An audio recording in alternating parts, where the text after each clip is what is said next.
ಇನ್ನು ಸಚಿವ ನಾಗೇಂದ್ರ ರಾಜೀನಾಮೆ ಕೊಡಬೇಕು ಅಂತ ಬಿಜೆಪಿ ನಿರಂತರವಾಗಿ ಹೋರಾಟವನ್ನು ಮಾಡ್ತಾ ಇದೆ. ಅತ್ತ ವಿಧಾನಮಂಡಲ ಅಧಿವೇಶನದಲ್ಲೂ ಕೂಡ ಬಿಜೆಪಿ ನಾಯಕರು ವಿಧಾನಸಭೆ ಮತ್ತು ವಿಧಾನ ಪರಿಷತ್ನಲ್ಲಿ ತೀವ್ರವಾಗಿ ಹೋರಾಟವನ್ನು ಮಾಡಿದರು.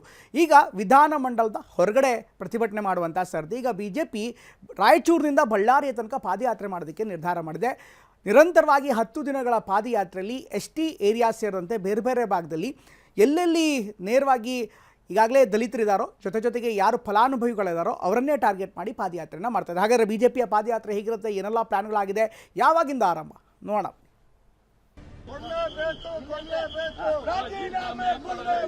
ಕೋಟ್ಯಾಂತರ ದಲಿತರ ಹಣವನ್ನ ನುಂಗದಂತವನಿಗೆ ಸಪೋರ್ಟ್ ಮಾಡ್ತಾ ಇದ್ದೀರಾ ಅಂದ್ರೆ ಭಾರತೀಯ ಜನತಾ ಪಾರ್ಟಿ ಬಿಡಲನ್ನಕ್ಕೋಸ್ಕರವಾಗಿ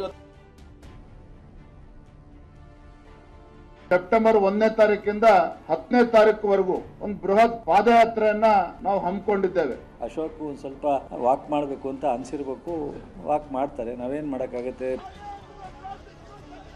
ಸಚಿವ ಬಿ ನಾಗೇಂದ್ರ ರಾಜೀನಾಮೆಗೆ ವಿಪಕ್ಷ ಬಿಜೆಪಿಯ ಹೋರಾಟಗಳು ಒಂದಲ್ಲ ಎರಡಲ್ಲ, ಜಿಲ್ಲೆಯಲ್ಲೂ ಹೋರಾಟ ಮಾಡಿದ್ರು. ಸದನದಲ್ಲಂತೂ ದೊಡ್ಡ ಹೈಡ್ರಾಮಾವೇ ನಡೆದು ಹೋಯ್ತು.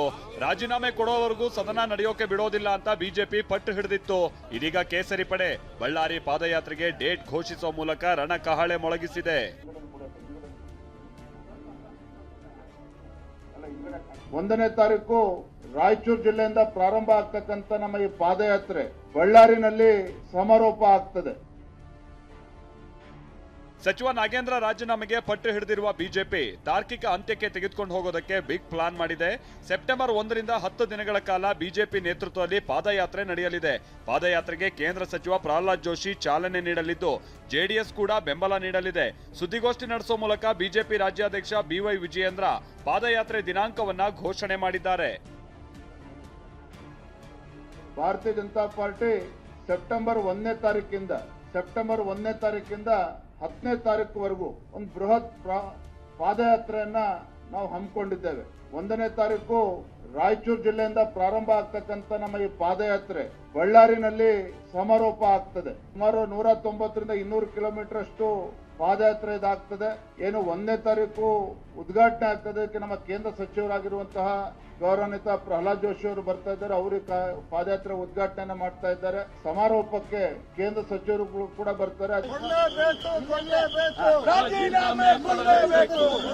ಸೆಪ್ಟೆಂಬರ್ 1ರಿಂದ ನಡೆಯಲಿರುವ ಪಾದಯಾತ್ರೆ ಎಲ್ಲಿಂದ ಶುರುವಾಗಲಿದೆ, ರೂಟ್ ಮ್ಯಾಪ್ ಹೇಗಿದೆ ಅನ್ನೋದನ್ನ ನೋಡೋದಾದ್ರೆ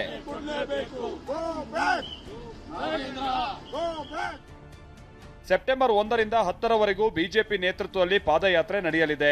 ರಾಯಚೂರಿನಿಂದ ಬಳ್ಳಾರಿಯವರೆಗೂ ಬಿಜೆಪಿ ನೇತೃತ್ವದಲ್ಲಿ ಪಾದಯಾತ್ರೆ ನಡೆಯುತ್ತೆ. 8ರಿಂದ 9 ವಿಧಾನಸಭಾ ಕ್ಷೇತ್ರಗಳಲ್ಲಿ ಪಾದಯಾತ್ರೆ ಹಾದು ಹೋಗುತ್ತೆ.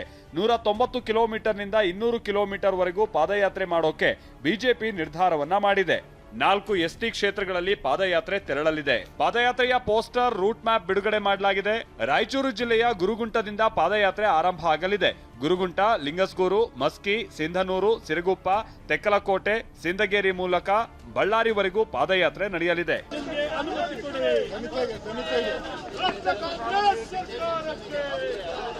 ಒಬ್ಬ ನಾಗೇಂದ್ರನಿಗೋಸ್ಕರ ಕೋಟ್ಯಾಂತರ ದಲಿತರ ಹಣ ನುಂಗಿ ಸಪೋರ್ಟ್ ಮಾಡ್ತಿದ್ದೀರಾ?